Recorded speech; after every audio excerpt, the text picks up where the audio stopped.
Thank you for tuning into our channel. Today, we want to share an exclusive interview that Pastor Stephen did with Bishop T.D. Jakes on entrepreneurship and leadership. Thank you for joining us. We hope you enjoyed this special presentation. I want to read you something. And this was written by Judd Apatow. He was writing about the comedian Albert Brooks and how he got a chance to work with one of his heroes. And just a couple sentences, but he said something that I would love to say about Bishop Jakes before he comes. And he said, in your dreams as a young guy, you imagine your heroes to be one thing. And then you get a chance to work with one of them. And he's actually even better. He said, deep down, all comedy nerds hope that at the end of our lives, we will have made one movie as good and true as Albert Brooks's best movies. I'll modify that a little bit. Deep down, all preachers and leaders hope that at the end of our lives, we will have preached one sermon as good and true as Bishop T.D. Jakes' worst sermon. Would you put your hands together, Elevation Church, and welcome to the stage, the one, the only, Bishop T.D. Jakes.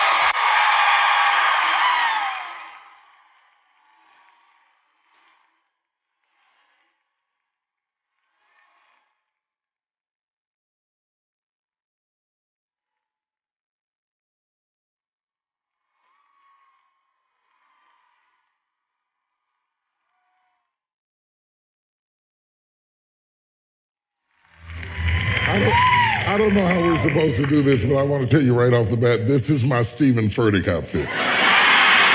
Okay? This is me trying to be cool like your pastor. Did I do pretty good?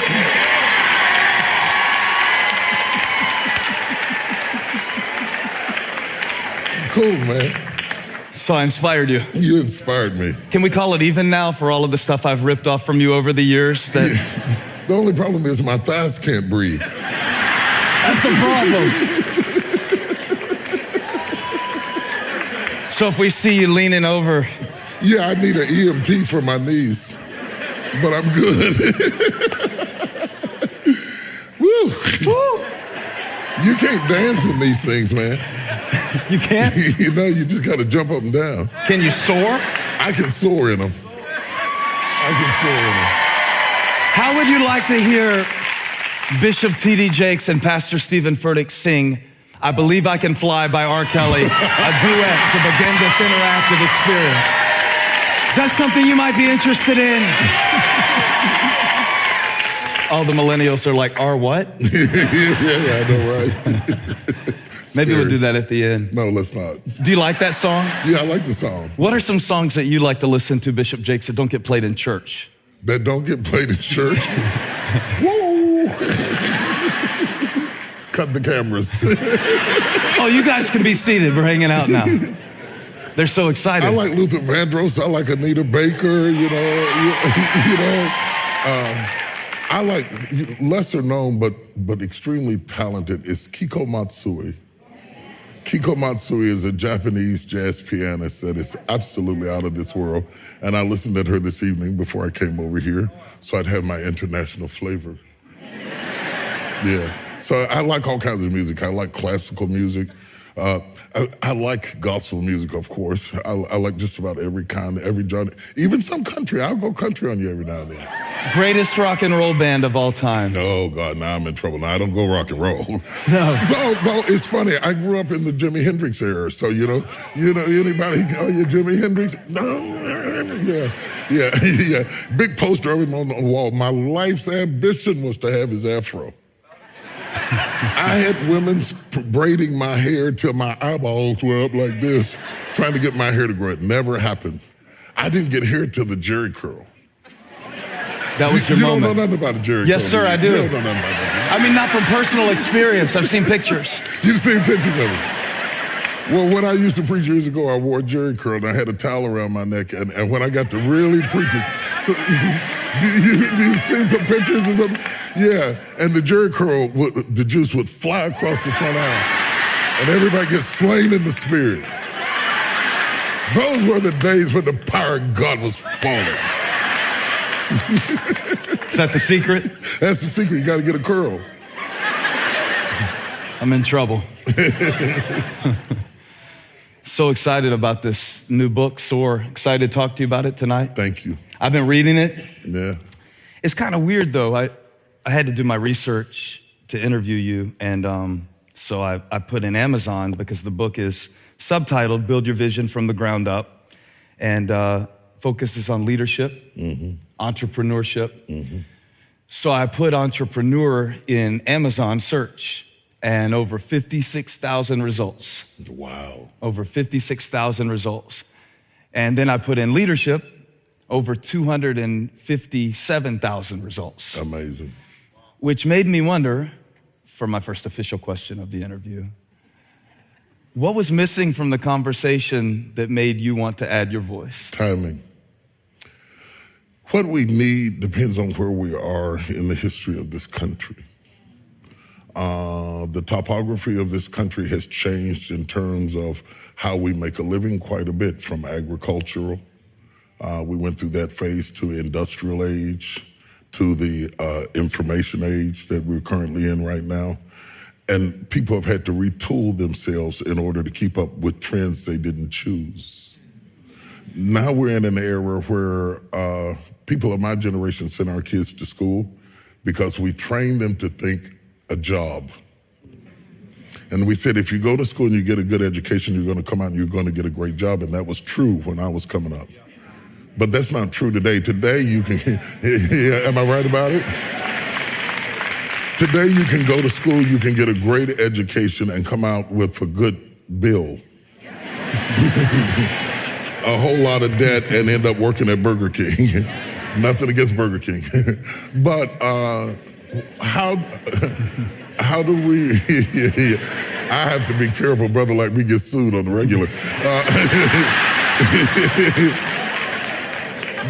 The question then becomes, how do we, with our education and our disappointment, living in our mother's house, sleeping on the couch, eating cereal at noon, retool ourselves so that we can be functional in the 21st century? I listen to the argument that our country is having right now. It's hard to listen to. But beneath all of the chatter, the red belt states and the inner cities are crying about the same thing: the lack of opportunity. And we're looking to the White House to solve the problem. And the reality is that's not gonna happen. That's not gonna happen. And we need solutions. And this goes beyond, we like to talk in terms of, we have nice terms for it, but it's really black and white, urban and red belt states is really black folks, white folks. But now we're both getting broke. Okay, which is a scary situation. And you've got smart, bright, gifted, talented people who can't find an opportunity. Also in our community, and even in other communities, you have this dilemma of people who made mistakes when they were young, some criminal justice issue. And 25 years later, they can't get a job or a place to stay. Right. That's a real problem. So rather than to go get a job, I thought it was important to talk about being a job. About being a job, about hiring yourself, about the opportunities that exist to create your own reality, your own business, your own company, to be the CEO of you. The CEO of you. And I think it surprises a lot of people to hear you talk like that who are only familiar with you as a preacher. Right. I mean, there's no doubt, okay, when I go to preach for Bishop Jakes, I've had the privilege to do it 3 times, I think. Yeah. I spend as long trying to figure out what I want to say in my introductory remarks to honor him because of what he's meant to me as I do on my message. And I never can quite find the words, but the last time I think I was with you, I gave you a nickname. I don't know if you remember, I called you the Slasher.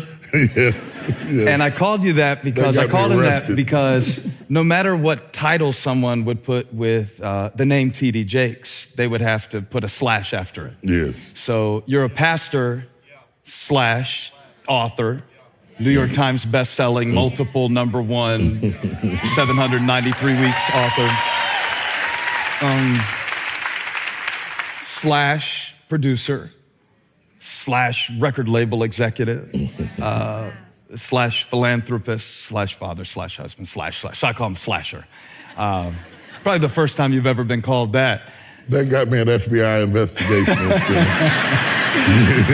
Thank you very much. At the heart of that nickname, though, is a lot of admiration. I wonder, when did you decide not to be limited by one title or one function? I never knew that the way people described you would become a prison until they did it.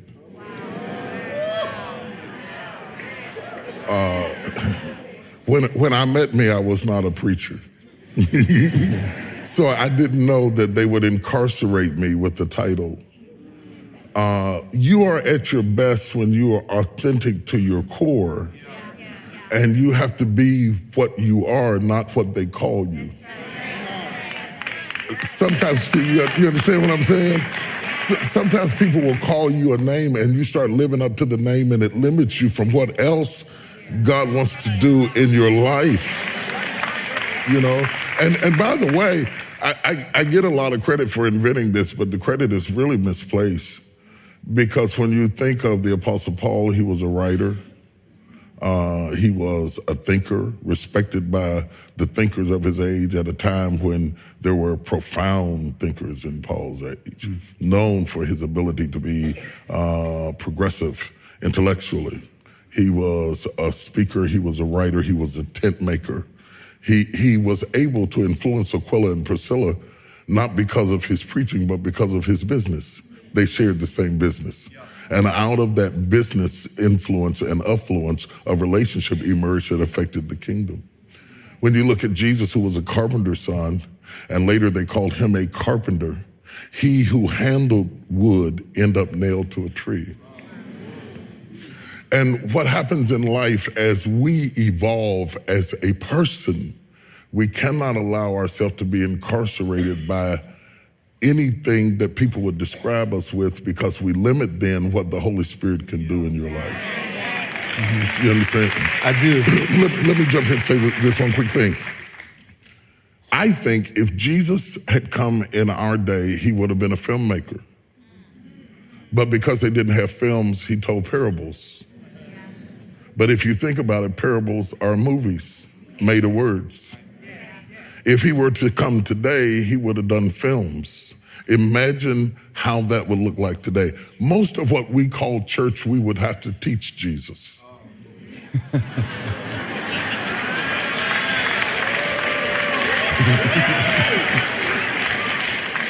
Jesus never saw an usher. He never saw a greeting committee.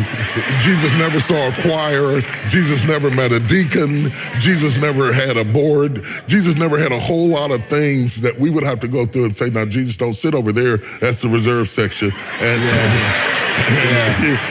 Jesus, when you get ready to leave, put your finger up, tip out. You know, these accoutrements that attach itself to religion often block our view from revelation. Yeah, and because I was raised by a dying father, born in between two dead babies, I really value the preciousness of life. The baby before me died, and the baby after me died, and my mother clutched to me as only a mother can who has lost a child. And an appreciation for the value of life, and a refusal to allow anybody to take away the great privilege of being alive. I will think for myself.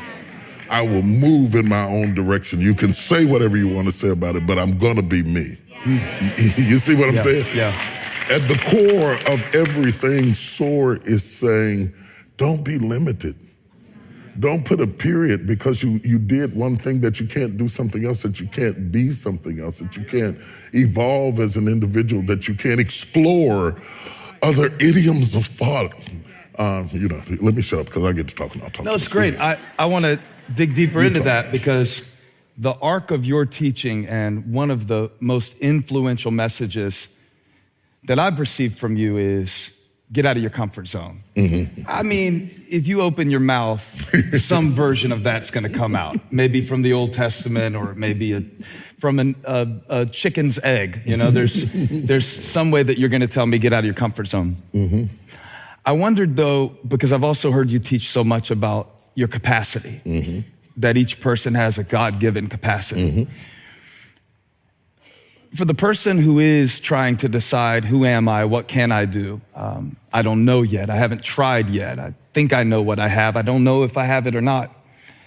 How do we know the difference between staying in our comfort zone versus going beyond our capacity? You're only measured in terms of success by his investment in terms of contribution. If he gave one man 1 talent, another man 2 talents, and another man 5 talents, he didn't expect the man with 1 talent to produce 10, but at least give me 2. The man who had 2 talents came back with 4. The man with 5 talents came back with 10. The man with 2 talents came back with 4. The man with 5 came back with 10. Those are the same things. That's 100-fold. The man with 1 came back with nothing. Now, the Apostle Paul says that when we compare ourselves with one another, in so doing it is not wise, because we don't have the same starting place. So if I'm going to make success predicated on what my neighbor had, that is only fair if I started with what my neighbor started with. Let me ask this.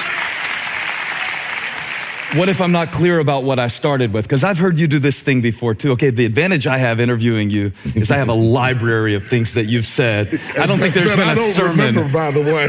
Yeah, so I have I'm scared to death. the upper hand. But you do this thing, all right, I saw him do this thing at a preacher's conference once. And he said, I won't imitate your voice. Go ahead. He has this really intense mode. There's a wide open Bishop Jakes, and then there's a very intense, it's many gears, but it's equal intensity, and it's terrifying. But it was a pretty big moment, and you say, "There's nothing that I have that you don't have. I have 1 mouth. You have 1 mouth. I have 2 ears. You have 2 ears." And you know how descriptive he is. He went all the way to the toenails. And I'm just being honest, Bishop, respectfully, I was thinking, that's not true. You have this mind and this ability and this voice, even as a preacher who admires you so much. There's a part of me that goes, I know the point is that God has given each of us a calling, but I think a lot of us, when we hear about the parable of the talents, we don't know, well, do I have 1? Do I have 2? Do I have 5? I don't want to get out there and do something stupid that I wasn't meant to do, but I don't want to stop short. You're really hitting on something. First thing, I am in touch with myself in a way that a lot of people are not. I know me. I dated me. Cool. Yeah. It's funny, but it's true. I've dated me. I know me. You know, when you date somebody, you explore them to see who they are. Yeah. Most people are so busy dating other people, they never dated themselves. You understand? When God says to Adam, the very first command God says to Adam is to be fruitful. Yeah. You can only be fruitful if you are seedful. Okay, so we're talking about the difference between fruit and seed. Identifying your seed is what causes you to be fruitful. The first revelation of seed should happen in your family. You should have parents who are looking at their kids looking for seeds. I'm gonna give you my grandbaby story. You asked for it, you're gonna get it. You're just gonna get it. So we're in my church and it's dark and my grandbaby's in there and a bunch of friends are in there and we're taking pictures and I can't find the light. And, you know, the lights are complicated and I can't figure out how to turn all this stuff on. And so we're trying to get some pictures. And so my grandbaby ran and she says, wait a minute, Paul, I'm going to get a flashlight. She went up under the pew where we have hidden flashlights, snatched down a flashlight and brought it over and said, now take the picture. And so I said to her, I said, baby, don't you want to be, Kenzie, don't you want to be in the picture? She said, no, I don't want to be in the picture. I want to hold the light. That's the seed right there. That's the seed right there. So we came back to the house and I was getting ready to take a picture, and I'm trying to keep up with you millennials, you know. It's so hard. And I was trying to take a selfie, and I got a timer, you know, where you can back up and go, you know. You know. If you follow me on Instagram, you know this is true. And so I couldn't get my phone to sit up. And she went and got some books and propped it up. And I told my daughter, I said, put her in leadership classes, put her in management classes. She's a problem solver. That starts early. Her instinct in a situation is to solve the problem. She says, I don't want to be in the picture, I want to hold the light. Those are seeds. Okay. Directing that child toward an area where you can cultivate what God has planted down inside of them is important. It's very, very important. Mm-hmm. There are people in this room that have dormant seeds laying inside of them, that if they get in the right atmosphere, they're going to turn into things you have never seen before. They didn't always have the benefit of parents who could see it or had time to see it or knew how to see it. But even as adults, there are still seeds down in you that have not been touched yet. That's what happened to Elisha. He was fulfilling his parents' vision, plowing in the field. That boy wasn't no farmer. Just because you can run a plow doesn't mean you're a farmer. But sometimes we get stuck in what people expect. Right. And we never find out who we are because we're living somebody else's dream. And so there he is plowing in the field doing what his daddy wanted and going around and said, I guess this is all life has for me. And he's going around and around in circles. Like many people are listening to me right now. You go to work, go to church, go home. Go to work, go to church, go home. Go to work, go to church, go home. You're plowing around in circles until Elijah passed by him. And then he was exposed to something. The moment he was exposed to something greater, he dropped something lesser. You understand what I'm saying? Got it. That's why conversations like this are important. Because really, I'm not throwing seeds, I'm throwing fertilizer. Mm-hmm. Mm-hmm. And if it hits a seed, it's going to give birth to companies and businesses and books and artistry and drama and all kinds of stuff that's in this room that people never have given themselves permission to burn their plow. Yeah. That's what this book is all about, Pastor. It is about, I'm not against people working a job, but we have entrepreneurs in a job, and you're frustrating the company and you. Nobody likes you. They don't like you. Let me ask you this because you're scared of what I'm getting ready to say. I just think that's a very tweetable moment. They don't like you at Bishop Jakes. It's so true. They don't like you. Touch your neighbor and say, they don't like you. No, I just want to clarify because it seems like entrepreneur is a trendy title these days. Mm-hmm. You hear it more and more. Mm-hmm. It's not a weird thing anymore. It's kind of sexy to post, on my grind and,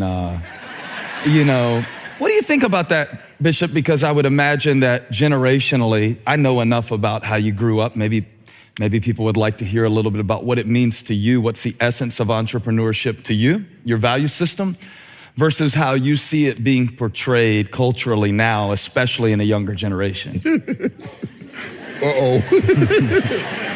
Well, most of the time today when people say they're on their grind, they overslept, they're laying on the couch and they're eating cereal. That's what it means? Yeah, that's what it means today. That is not what it meant in my day, and that is not what makes people successful. I have to be careful about even going down this road. I have been so blessed to get in the room with some of the most incredible people on the planet. I had lunch the other day with the CEO of AT&T. And we sat for hours and hours talking and interacting with each other and became friends. Last Sunday, I was invited to Oprah's house as she launched her book. And I've seen her behind the scenes and seen how she operates, who she is and what she does. Pretty nice place?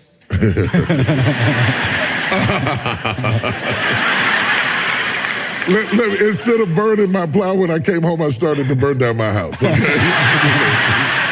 I said, I'll set it afire, the insurance will pay for it. I've seen people who were on their grind. I've seen Steve Harvey's on his grind. I've seen people on their grind. What on the grind really is a work ethic that would blow your mind. It would blow your mind. I'm 60 years old, and everybody who works for me is younger than me, and they'll tell you, I'll work you up under the table. I'll work you up under the table. Where does that come from? My father. My father, absolutely. My father is rigged. Let me tell you, this chair is about to break. My father's sitting here and my mother is sitting here, and they're fighting for the mic from moment to moment. My grandmother talks to you every now and then. All of my ancestors are sitting on this table all the way back to Nigeria. All of them. My ancestors were Igbos from Nigeria. And Igbos are called black Jews, that they're industrious, that they go after things, that they're hardworking people. So all the way back in my DNA, we were self-sufficient. And all of them are sitting here. Folks whose name I can't even call. So what we're talking about is culture, okay? And not racial culture, family culture. Where the demonstration of what my father decided what grinding was. You weren't grinding till Daddy said you were grinding. Gotcha. Take your hands out your pocket, boy, like you got $1 million in your pocket. They trained us not to be lazy. They talked about lazy like it was a disease. I mean, like it was the worst thing you could be. It was the worst thing you could be. You know, and two things to this day. I shouldn't say that at your church. I can say this at my church, so I'm going to say it in your church, and I'm going to let you figure out all the mail you get. Two things to this day I cannot stand is a stinking woman and a lazy man.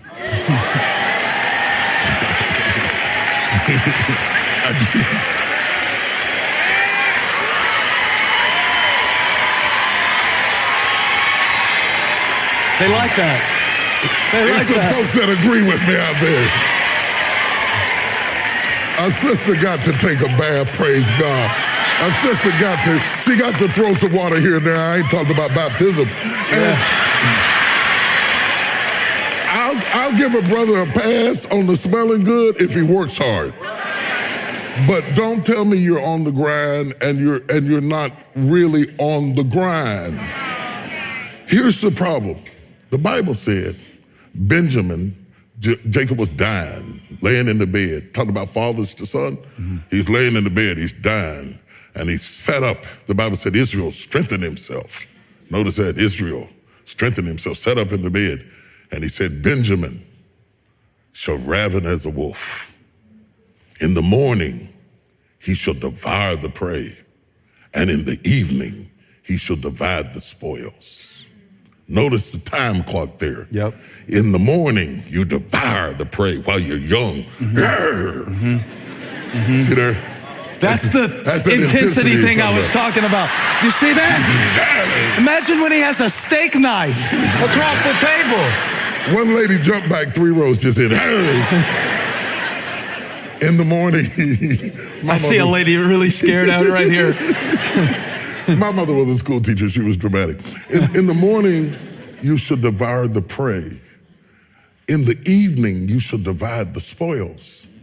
If you don't devour when you're young, you'll have nothing to divide when you're old. It's incredible.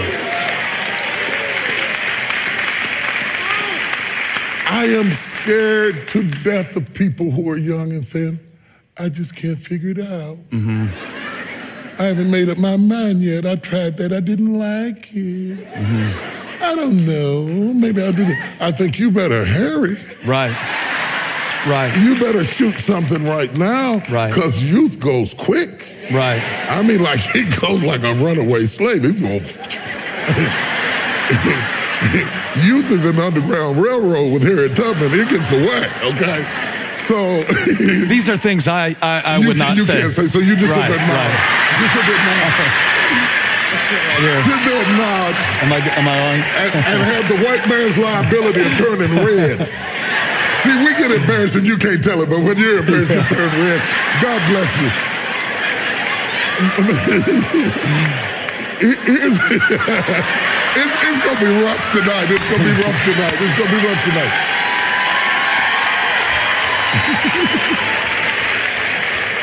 In the morning, hear me, people.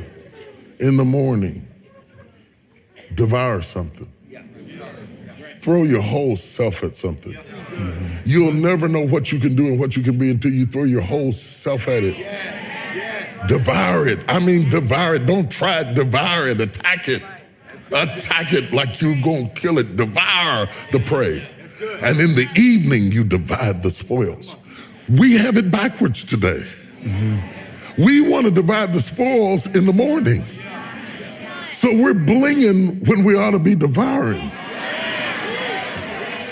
See, don't worry about whose name you wear when you're young. Worry about your name. God told Abraham, I will make your name great. Yeah. I will make your name great. There is an old person down inside of you that's dependent on you to be smart. It's the person you're going to be 30, 40 years from now. Do not disappoint that person by being foolish through the strongest years of your life. And then when your back is out and your knees are swollen and you can't move around, now you're out there going to get your grind on now? It is the message you tell yourself. I'm tired, I can't do that, I don't feel like. We become what we say to ourselves. Be good. You will never win the Olympics talking about, oh no, I don't feel like working out today. I don't know, I'll do it when I feel like it. If I don't feel like it, I don't do it. It's because I'm not into working out. I want to get the trophy. I want the trophy, but I don't want to go through what it takes to get it. You devour in the morning. You divide in the evening. And if you try something and it doesn't work, it's okay. Try something else. If my son said to me, he said, Daddy, he said, my baby boy, he said, Daddy, I'm going to school. He's finishing up a 4-year degree in musical engineering. He said, I think it's the thing I want to do. But he sat at the dining room table with me. He said, but suppose I'm not, suppose it's not. Suppose I throw everything at it and it's really not the thing. And I leaned back over the table and I said, don't worry about it, son. If it is not the thing, it will be the thing that leads to the thing. Okay. Let's go into that. What's been in your life, ministry or business, what's been a thing that led to a thing? I love the part in the book about Viagra, by the way. It's in the book. You have to get the book. It's just an example. You're talking about Coca-Cola and other products that were discovered by accident. It's the idea that sometimes in doing something that fails, you lead to something that you didn't even know that was really the whole purpose all along. Absolutely. All right, so give us 1, 10, 20 examples of those in your life, things that you accidentally succeeded at. Everything in my life I stumbled into. Is that right? I stumbled into. I never thought I would be producing films. My wife and I started out doing gospel plays and going on tour during gospel plays. We had no intention that we were going to ever do movies. We were trying to do plays and trying to figure out how to do that right, and losing money. Went to Atlanta and just lost our shirts putting up the first play. And in the process of stumbling around, we finally figured out how to get the play kind of going good. And then I met this dude that I said, let's collaborate and do it together. And the dude was, what was his name? Tyler Perry, yeah. Oh, yeah. I heard about him somewhere. Yeah. Tyler Perry was fresh out of sleeping in his car. Right. And I was fresh out of money. And so we got together and collaborated and did a play called Woman Thou Art Loose.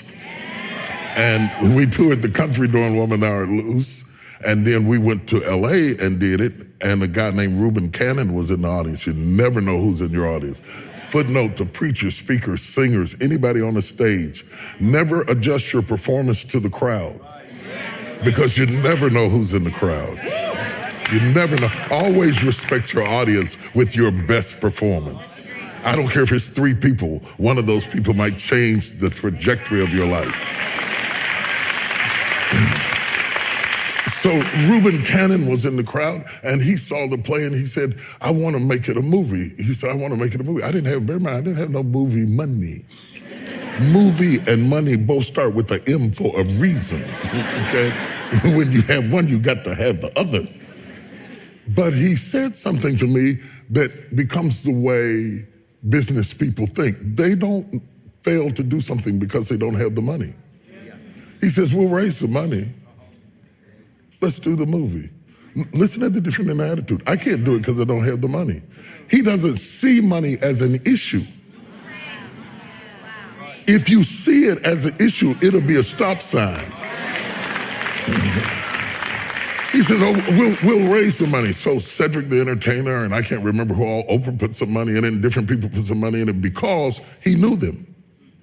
Relationships are your greatest resource. People who don't like money don't like resources because everything that's ever going to come to you is going to come through a person. That's why you got to be careful how you treat people because it's not guaranteed that it'll be somebody you like, your friend. They won't necessarily be your color and they may not have your theology. Okay? But God may use them to bless you. You know, the ravens didn't go to church, but they fed Elijah. So anyway, so we put the money together.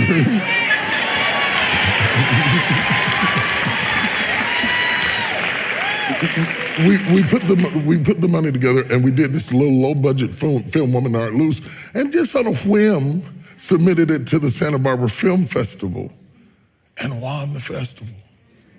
And all of a sudden the movie that we were going to put on TV went to screen.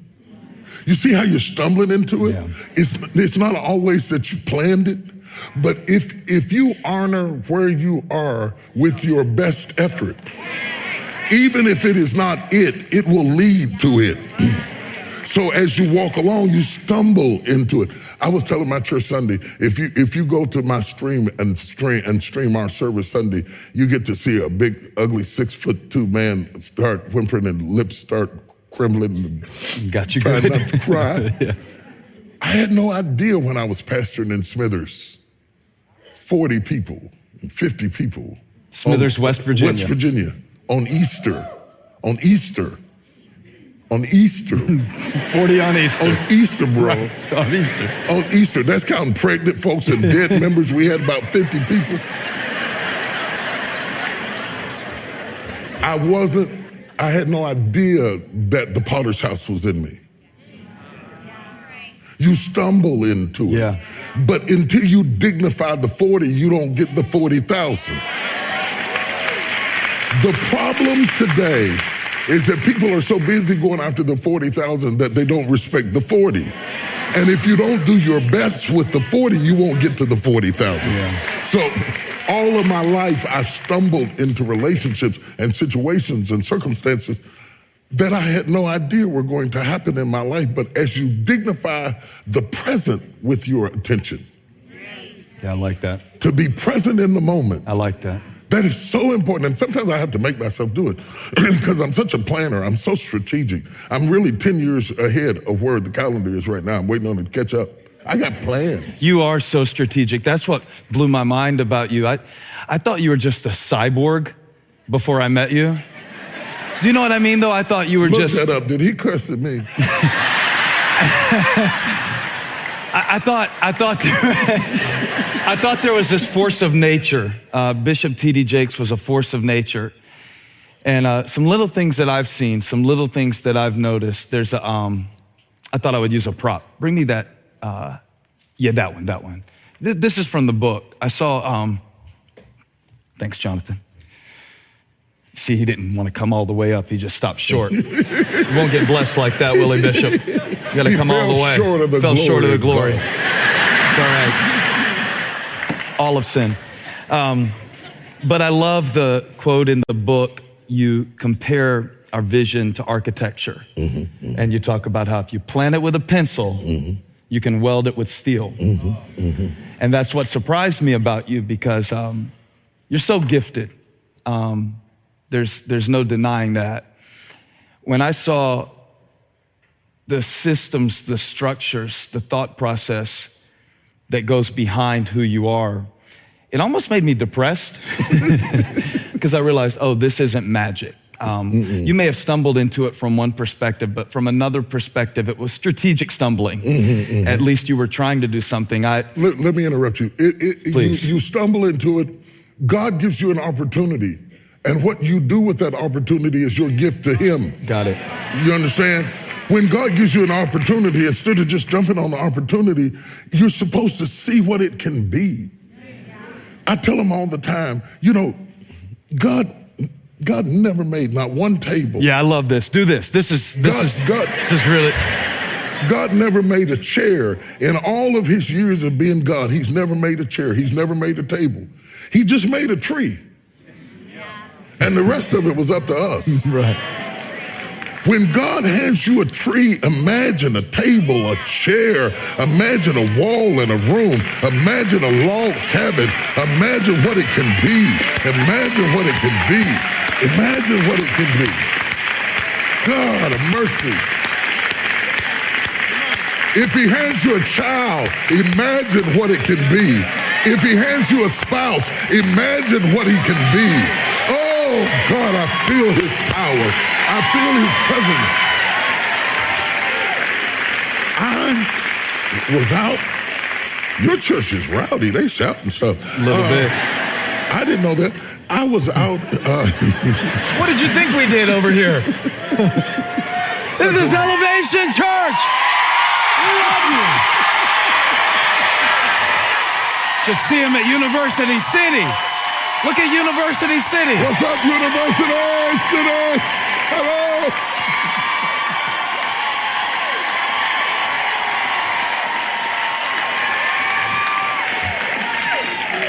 So I'm in South Africa and I'm on a safari, and I'm really like tripping off of this safari, and I'm out here with all of these big animals and stuff.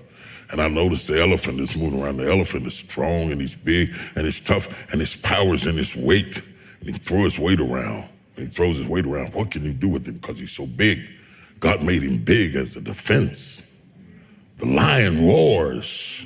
When he roars, everybody is almost paralyzed in fear because God gave him his roar as his defense. The cheetah says, I can't roar like that, but I can run like the wind. The cheetah, he goes running through the woods because God made him able to run because that's his defense. The eagle spreads his wings and soars into the air and says, I can't run, but I can fly. God let the eagle be able to fly because it was his defense. And I'm walking around in the jungle and I said, well, Lord, I can't fly like the eagle. I can't run like the cheetah. I can't roar like the lion, and I can't throw my weight around like the elephant. What did you give man as his defense in the whole ecosystem of human, of life force? What did you give me? He said, I gave you a brain. Your brain is your defense. That's why God didn't make chairs. He only brings it halfway. And then lets you imagine, collaboration, create, develop. You understand what I'm saying? The problem with church people is that we are taught that God makes furniture. So we pray and pray and pray and pray and pray and pray and pray and pray and pray and pray. Oh, I need a table. I need a table. God, give me a table. Give me a table, Jesus. Just one table, Lord. If you give me a table, I'll praise you. If you give me a table, I'll serve you. And God says, I don't do that. I make trees. I want you to look around your life for trees, not tables. God's going to bring it within the reach of your mind, and your creativity is going to take it the rest of the way. And it's going to turn into apps, and it's going to turn into Apple phones, and it's going to turn into computers. It's going to turn into satellite systems in the heavens. Look at what all we were able to do. No other creature, no other species has sent satellites up into the air, created smartphones. Look at what we did with our head. Why are we in church not using our head? I don't understand it.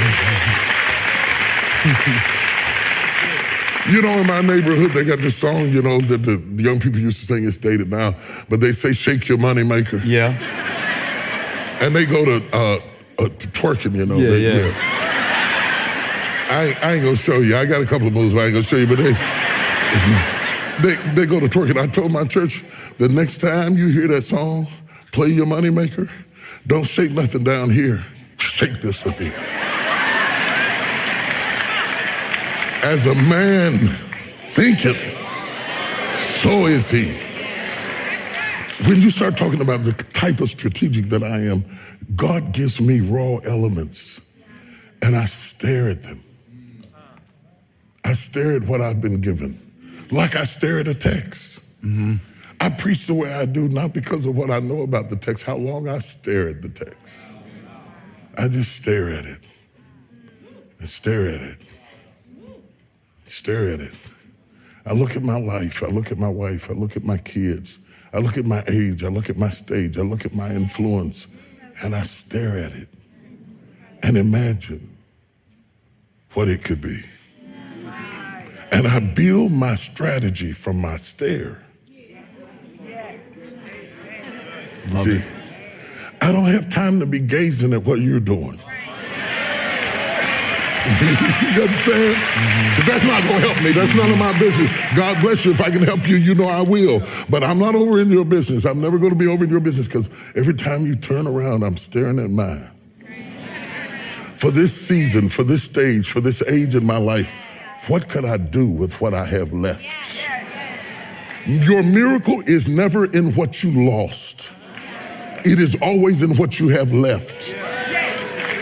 If you're down to a handful of meal, that's all you need.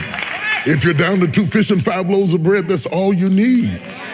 And so when you start looking at what you have left, stop grieving over what you lost. Mm-hmm. Because if you needed it, you wouldn't have lost it. Mm-hmm. Mm-hmm. It might only be a pot of oil, but if it's left, the miracle's always in what's left.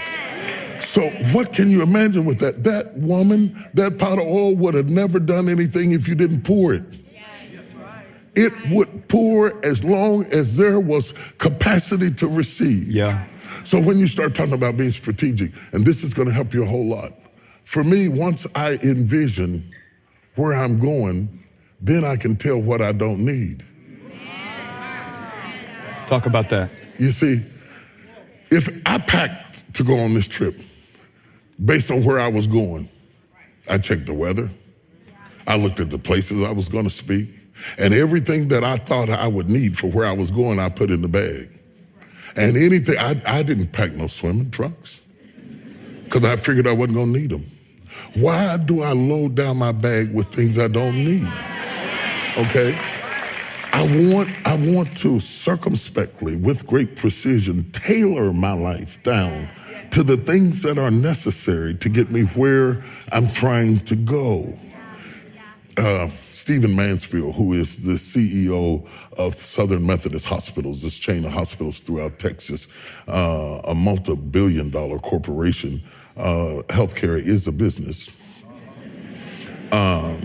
He also was the former president of the Dallas Regional Chamber of Commerce, and as he moved out of office, I was there. Incidentally, I am the first clergy to ever be on the executive board of the Dallas Chamber of Commerce.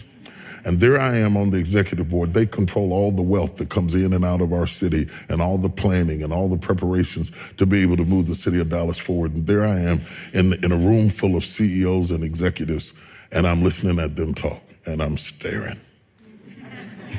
I'm staring. I can tell a great preacher sitting in a crowd by how he stares while I'm preaching. It's all in the stare, brother. I'm staring, and Stephen says something. He said, all of us CEOs know it is not where we're trying to go that is the problem. You can get great consensus from all of your staff on the goal. And we spend all of our time talking about the goal of where we're trying to go. He said, but all of you CEOs know that's not the problem. It is not where we're trying to go that is the problem. It is what are you willing to leave behind to get there? When he said that, I ripped out my phone like I had to call somebody.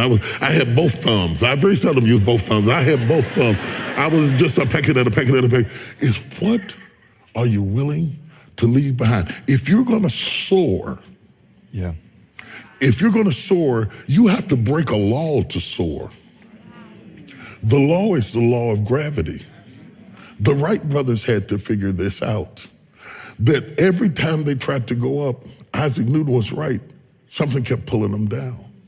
There are people in this room that every time they go after their dream, something keeps pulling them down.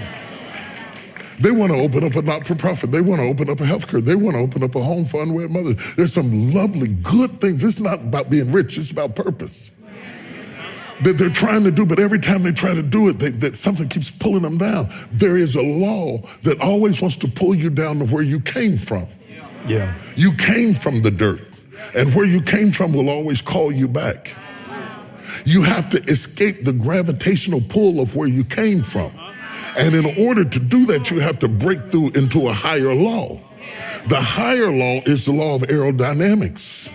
But you have to break into it. And what I need the force for it, the reason I need the runway to get my engines ramped up is because when I come up against it, and this is where young people make a mistake, they underestimate the pull to fall backwards.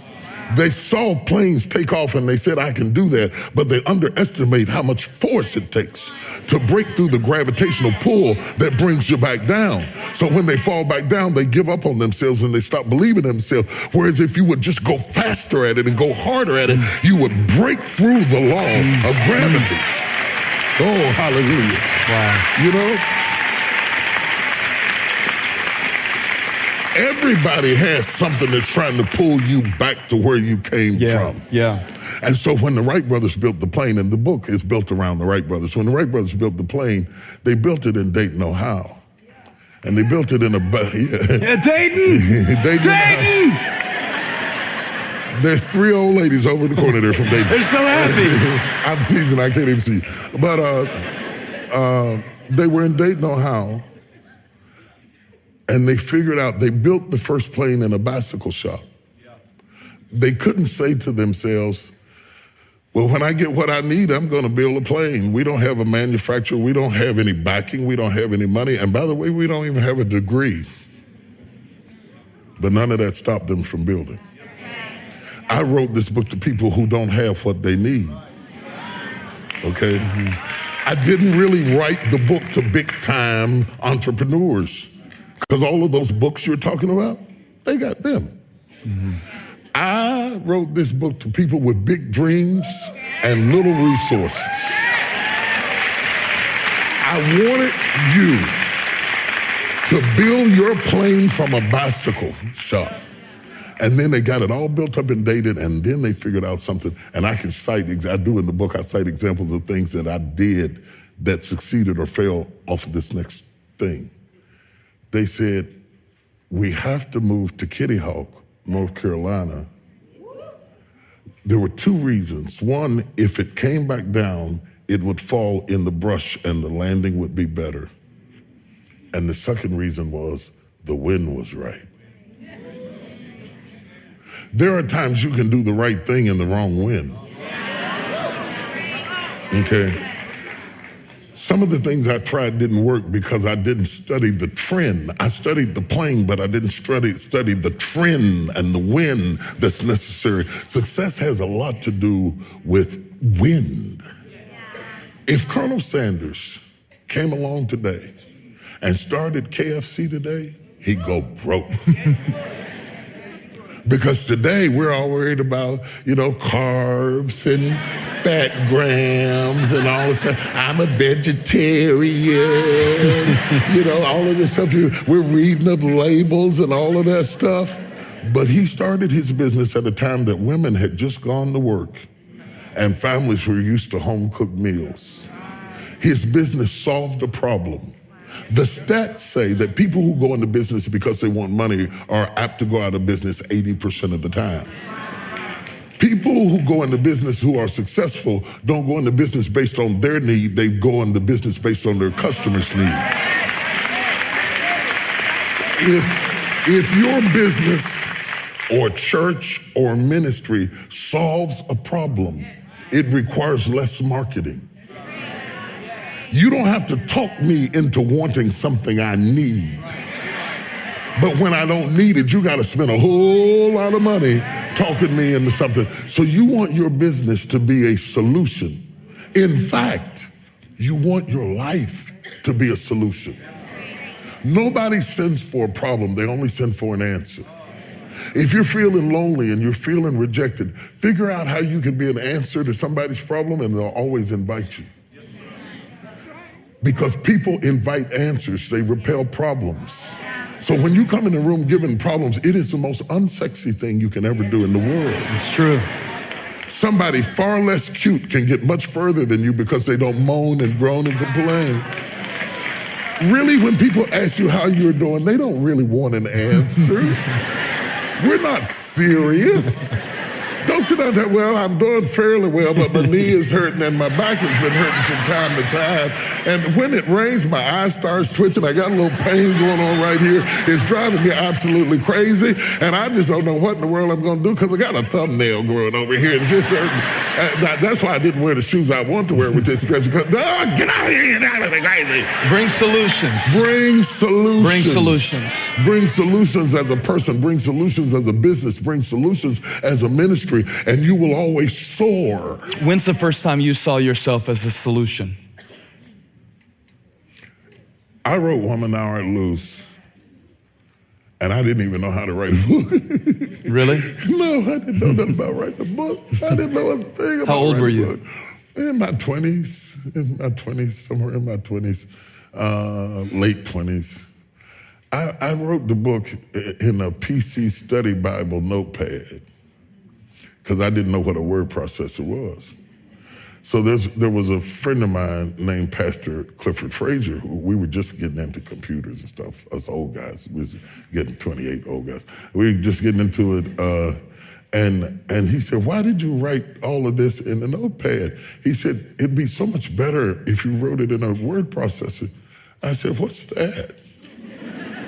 I had written almost the whole book in the notepad of a PC study Bible. So it wasn't that I was proficient. It was that I had heard the cry of women who were hurting, sexually and emotionally abused, who were hidden in our churches at that time, and the church was ran by men who were deaf to the cry of the women. And when I heard their cry, I thought that there were biblical solutions to sociological and emotional issues. And so I started trying to get an answer out. And when I started teaching it, it was a Sunday school class. And more women came, and more women came. I didn't know it was going to be a movement. I didn't know it was going to be a book. I did it first as a Sunday school class, and then I called Archie Dennis, and I told Archie, I'm teaching this class, and people are going crazy over it. I mean, my church is packed out. It's got like maybe 150 people. 150 people meant some people were outside. That's my bicycle shop. Never laugh at my bicycle shop. Despise not the day of small beginnings. Great things come out of small places. Woman Art Loose came out of that bicycle shop, okay? So I told Archie about it. Archie said, you should bring it to Pittsburgh. You know, he had this big rich voice. Archie Dennis used to sing for Billy Graham and Morris Sorrello and all those people. Oh, this big melodious voice, bring it to Pittsburgh. And so he announced that I was going to bring it to Pittsburgh. No, he said, I'm going to have you in Pittsburgh. And he says, what do you call it? And I thought, I don't know. I'm on the phone with him. This is exactly the way it happened. I said, I don't know. I guess I'll call it Woman Thou Art Loose. That's what the Bible said. I'll call it Woman Thou Art Loose. He said, okay. So he announced that I was going to teach Woman Thou Art Loose. Like that. And so many women came, they had to move it out of the church into the hotel. Wow. So I took the CDs from the Sunday school class and put it with they were cassettes at the time, and put it with the cassettes, yeah, that's how old I am, and put it with the cassettes from Pittsburgh, and I had a 2-tape series. Okay. This is the truth. This is how it happened. And when I got ready to do the book, I couldn't find a publisher that would do it. I finally found a publisher that would take my tapes and transcribe it into a book. But when I saw what they did with my answer, I got mad because it wasn't in my spirit. They were saying what women ought to do is such and such, what women ought to do. That was not my spirit. So out of desperation to protect the integrity of my spirit, I started pecking. And pecking and pecking and pecking. And nobody would publish what I was pecking. So I told my wife, see, I'm talking about things that would stop you. Okay, nobody wants to publish it. The first person who did it wrong. And now I've got all of this stuff crammed in the Species Study Bible. And now I'm trying to pull it out and put it in a word machine. And I told my wife, I said, nobody wants to publish it. And if I publish it myself, they want $15,000. Wow. $15,000 was all the money I had in the world. We were saving that money to get our first house. We didn't even own our house. And I was trying to get us a house. And I said, Sarita, I want to publish this book. And it's going to mean that I have to drain our savings to do it. She said, that's okay. Wow. And so she agreed, and we took the $15,000 and we published the book. And we got 5,000 copies. And I sold out in 2 weeks. So watch this. I didn't go out and buy me a suit, though I needed one.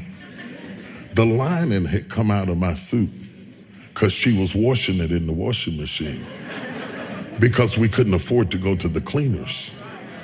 So I didn't buy me a suit with it. I took the money and put it back in the business and published another 5,000.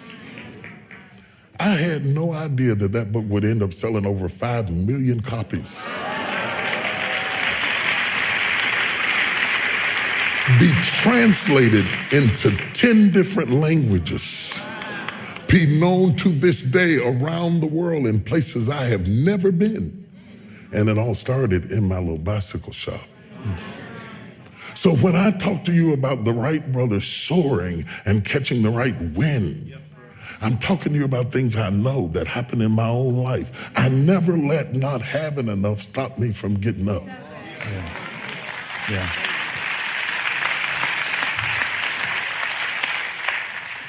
When you mentioned it's not where you want to go, it's what you give up to get there, what have you given up to get where you are that people in the room might be surprised to know?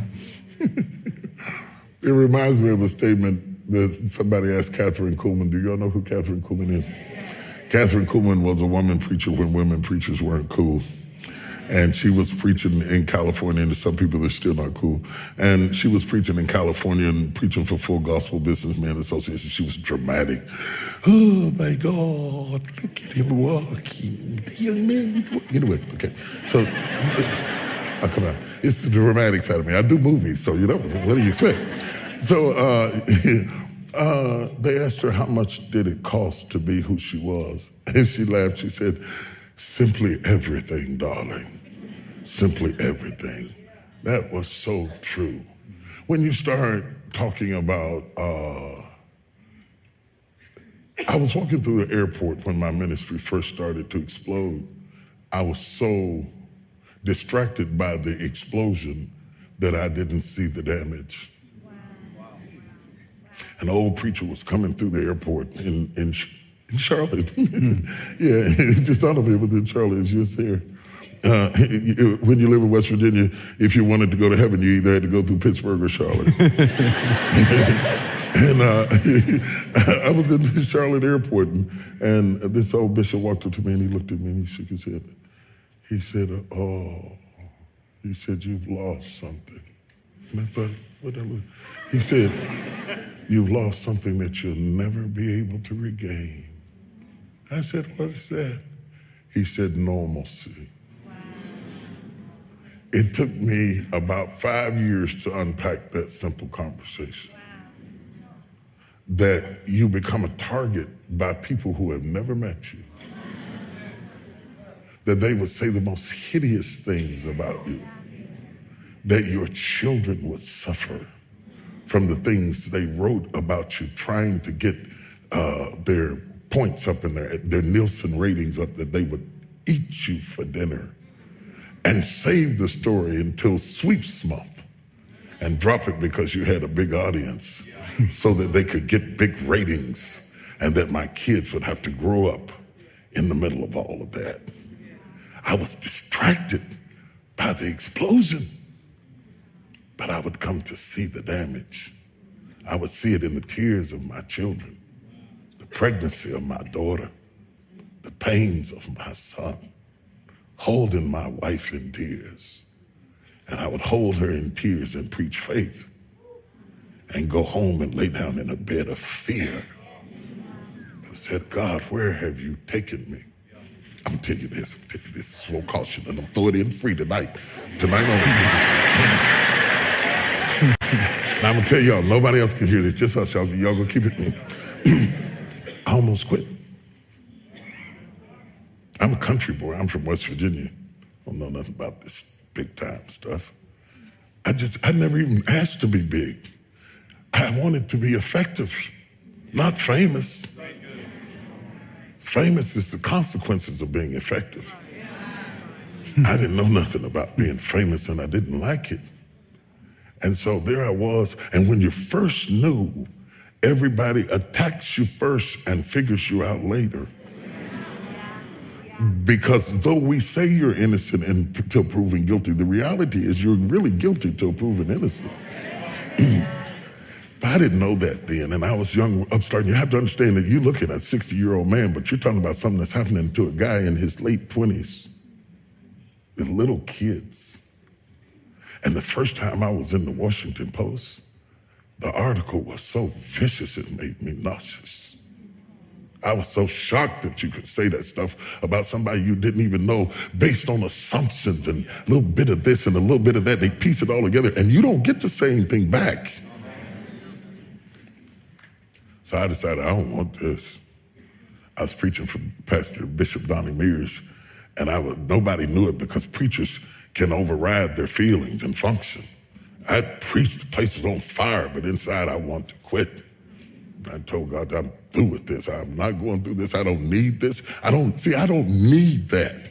I'm a guy who likes to go get his own chicken wings. I don't have to have all of that stuff to be happy, because I wasn't raised with it. I can make it. You can throw me an apartment and give me just a little skillet, a cast iron skillet. You know what I'm talking about? And some seasoned salt and stuff and a couple of wings. I will run you out of here. I will run you out. Okay. So I thought, I'm not doing this no more. I'm not doing it. I'm not doing this. I'm not doing this because I don't need this and I didn't ask for this. I'm only doing this because of what happened in my life, of the circumstances that happened in my life. He put me on stage. I didn't ask for it. And when I saw how much it cost, I thought, you can have that right back here. You have that right back up in here. I don't need it. So I was mad inside and I was hurt.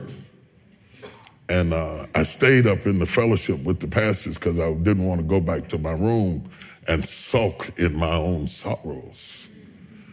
And they said, there's a lady downstairs waiting to see you. The service was over and the fellowship was over and the pastor was starting to leave. I was trying to outwait her. I thought she'd give up and leave. And when I finally came down the steps, she was there. And she was just a willowy bit of a woman. And she said, Bishop Jakes, she said, I've been in the hospital. She said, I was pregnant in my fallopian tubes, and the baby died in my tubes, and I was carrying around a dead baby, and the toxicity from the baby almost killed me. Wow. And she said, the only thing that kept me alive was hearing you preach. She said, if you hadn't been preaching to me every day, I swear I would have died. And then she looked at me and she said, it's for us. It's not for them. It's for us. It hit me so hard. I didn't even get her name. I got in the car and cried all the way back to my room because she reminded me why I was there.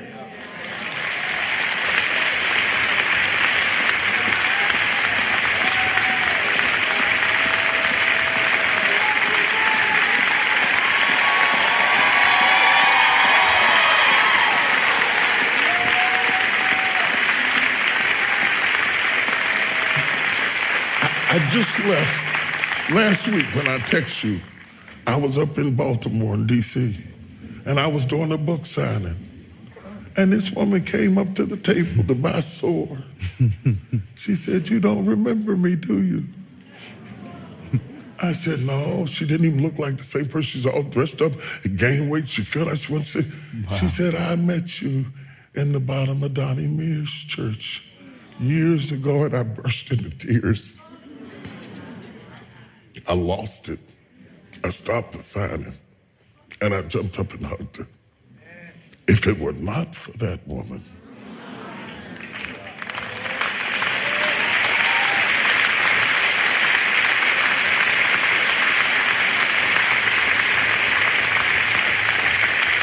when you talk about what it cost, I'm going to my southern stuff now. Child, simply everything. What being a public figure does to you, everybody has an opinion about everything. What you wear, whether you shave your head or not, what you look like, you gain weight, you're fat. I mean, they say anything to you. And what has to happen to survive it, you have to get tougher. Not meaner. Tougher. Tougher. What's the difference? Mean is when you lash back, and because in a fight like that, if God would turn me loose, woo, I felt something right there. If God would turn me loose, I could hold my own. I could hold my own in a street fight. I could, oh, glory to God. Woo, hallelujah, I gotta second myself. Sometimes I beg him, I said, "Please let me get him. Please let me Just get one him. time. Just one time, Lord. Just one time." Sometimes I type it and have to delete it because I swear I could pull a paint off the wall if you turned me loose. You should release a book, Things I Almost Tweeted. Yeah. Oh, it would be good. It'd be a bestseller. It would be a bestseller for sure. But when I say tougher, your resilience and your resistance to the irrelevance of things that have nothing to do with your destiny are satanic distractions to move you away from where God has placed you. And you can't be, when I do a pastor's conference and I do Q&A, because I like to do Q&A because I like to talk to you, and they start asking me questions and stuff, generally somewhere along the night somebody's going to come up and tell me about church split or somebody who's saying something about somebody who heard them like that. But when I'm talking to CEOs, incredibly successful people, when I'm talking to presidents and kings from around the world I've sat across from and talked to, when I get a chance to be in the room with executive and corporate executives and stars whose name, if I would list in here, everybody would know them, they're never talking about what people said because they have developed the toughness that is necessary to survive. Can I say one more thing real quick? You can say a lot of more things. Okay. I took my son up to the Rock of Gibraltar. My baby boy was with me. And his mom and I took him to the Rock of Gibraltar because we were on our way to Africa, and we stopped over in Spain, went to the Rock of Gibraltar. And the guide took us up to the top of the Rock of Gibraltar where all the battles were fought. And all of the enclaves are filled with outposts where you could defend the southernmost tip of Spain before you face the northern tip of Africa. And there, as we went up, spiraling up to the top of the mountain, the higher you went, there were monkeys. And they were jumping all over the cars and everything. And the guide said to us, he said, "You know, in certain seasons, it gets so cold up here that when the monkeys first migrated up here, In the winter, their tails would freeze off. That's how cold it was. He said, but eventually, when they started birthing their babies, they were born without tails because they had adapted to their environment. That's what I mean about toughness. If you are exposed to it long enough, you'll freeze your tail off.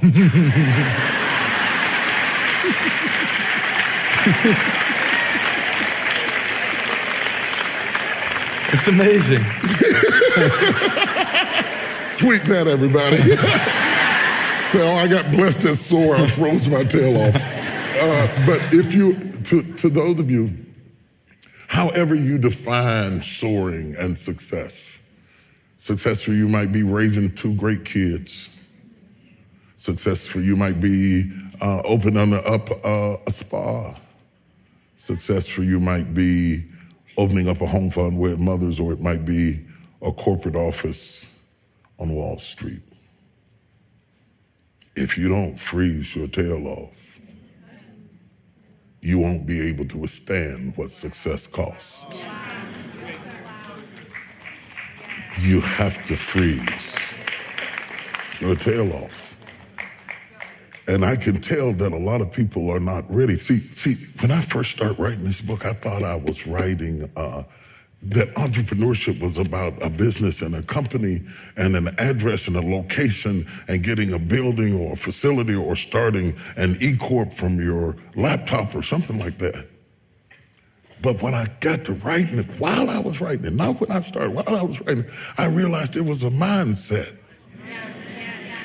It's a mindset. It's the way you think about things. It's taking control of your destiny. See, if I come to work for you, and I would, if I come and work for you. You would? Oh yeah, I would, yeah. I come teach your Sunday school class. Yeah, let you have the problems I teach the class, yeah, that's a great deal. You can decide what you're gonna pay me as an employer to an employee, but you can't decide how much I'm gonna make. We have turned our income over into the hands of somebody who has no vision for our need. Right. Okay. You can pay me whatever you think the job is worth, but you can't pay me what I'm worth. You can't afford me. So I can have all of these multiple streams of income to subsidize your limitations. Right. Because if I have an entrepreneurial spirit, I am not limited like an eaglet to waiting for the mother bird to drop food in my mouth. Being an entrepreneur means that I have lifted up into the air and found my own wings. You know, I'm so glad you said that, because I don't think you're talking about claiming our rights as much as taking responsibility for our own lives. Absolutely. It's a different mindset. Absolutely. You know what's funny? You know what's funny about this conversation is this is exactly how we talk on the phone. Most of the time it's text. And he will text something that makes me get carpal tunnel trying to text back to him, because it'll be this long, exhausting book that I've got to send back to this answer, because he thinks so deep. You can tell how deep a person thinks by how they talk. He thinks so deep in this. And so you're just eavesdropping tonight on a conversation we would have whether you were there or not. Do you like it?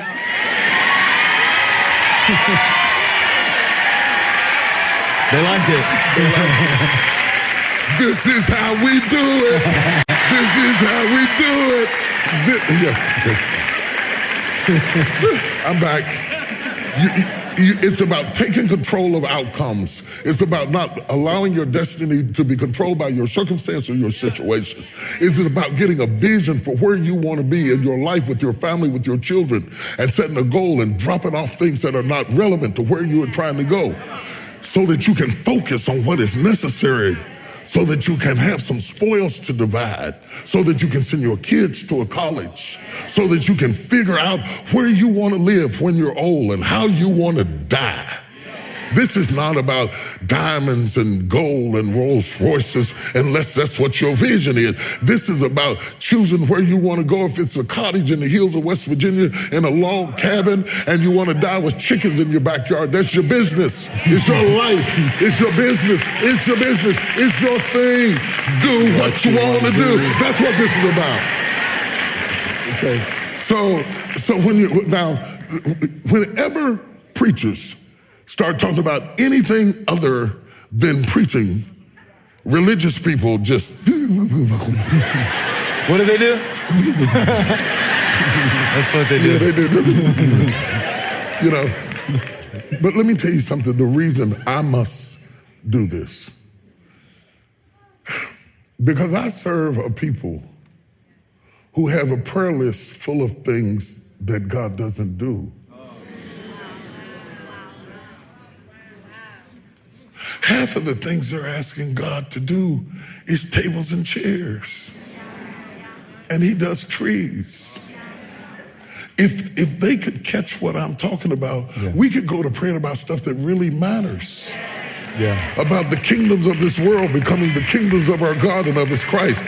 We can start praying about North Korea and what's going on over there in the middle of the sea. We can start praying about things that would change the world, about cleaning up the air and cleaning up the water and leaving this planet better than we found it. We can start praying about things that would change the world, the way we interact with people.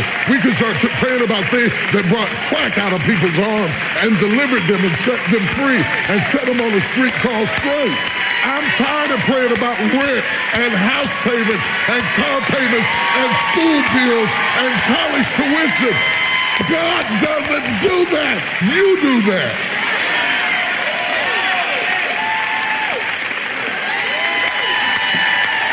Let's soar.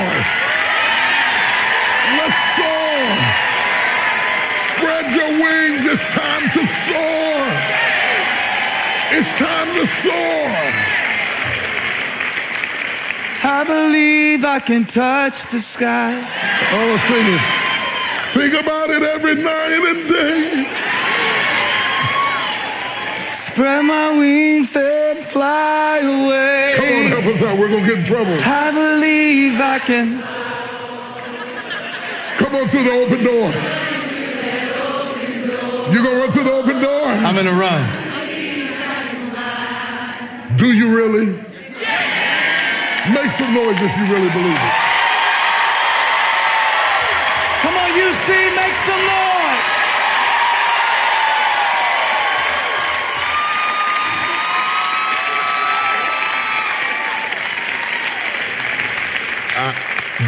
I'll say this, and I know it's time to go.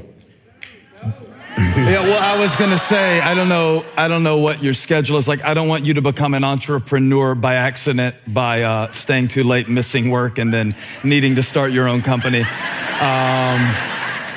But no, I feel like one thing I really wanted to make sure that you talked about is the cost of hesitation, because this is a very tactical book. Oh, you're staying. Yeah, we won't be much longer, and want to thank again everybody who's online, and want to encourage everybody to get the book, because I think you'll be surprised how Bishop Jakes is a ninja, and so it's from laughing about Oreos, and I even brought some Oreos. Did you? Yeah, because there's all the way. Come on, JJ, spread your wings. Spread your wings. But there's the example of innovation. You talk about I love this line. Innovation isn't just changing the flavor, it's changing the form. Mm-hmm. Whatever. Mm-hmm. That's so good. Mm-hmm. You just say stuff like that. Like that would take me 30 more years to think of that line. And it's just in That's your why book. I'm old. But what I wanted to mention is these are so many tools. It's very tactical on one level, very inspirational, a lot of great inspiring prose, and then get into some things that will really help you to do it in real life and not just, Yeah, I wanted to get into business plans. I wanted to get into